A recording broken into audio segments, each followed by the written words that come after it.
आता पुढील प्रश्न येतो, एफ-डी मध्ये जे पैसे आहे जे आपण टाकतोय ते आपल्याला माहिती आहे की बाबा माझा इनडायरेक्टली काय आहे, लॉस आहे, तरी सुद्धा आपण तिथे टाकतोय कारण आपल्याला भीती आहे की बाबा माझे पैसे कुठेतरी दुसऱ्या प्रोडक्ट मध्ये जसं शेअर मार्केटमध्ये टाकले तर काय होणार आहे, लॉस होणार आहे.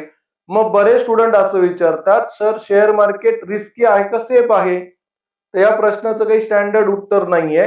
या प्रश्नावर मी स्टुडंटला उलटा प्रश्न विचारतो, फोर व्हीलर ड्रायव्हिंग रिस्की आहे का सेफ आहे? तर त्याचं उत्तर मात्र देताना स्टुडंट काय करतात, शांत बसतात. मी विचारलं शेअर मार्केट रिस्की आहे का सेफ आहे? बरेच स्टुडंट म्हणतात सर ते रिस्की आहे. शेअर मार्केट रिस्की आहे का सेफ आहे हे डिपेंड ऑन कॅन्डिडेट आहे ना. जसं फोर व्हीलर ड्रायव्हिंग, जर एखाद्या व्यक्तीला ड्रायव्हिंग येतं, रामूला ड्रायव्हिंग येतं आणि रामू काय करतोय, गाडी चालवतोय, मग त्याच्यासाठी फोर व्हीलर ड्रायव्हिंग काय सेफ आहे.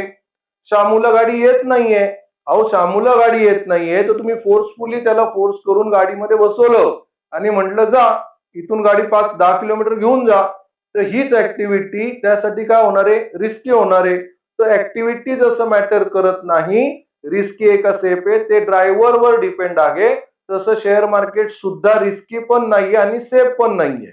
जर तुम्हाला प्रॉपर सगळ्या गोष्टी माहिती आहे, तुमचा अभ्यास व्यवस्थित झालेला आहे, तुम्ही ट्रेनिंग प्रॉपर घेतलेलं आहे, तर शेअर मार्केट हे तुमच्यासाठी सेफ आहे.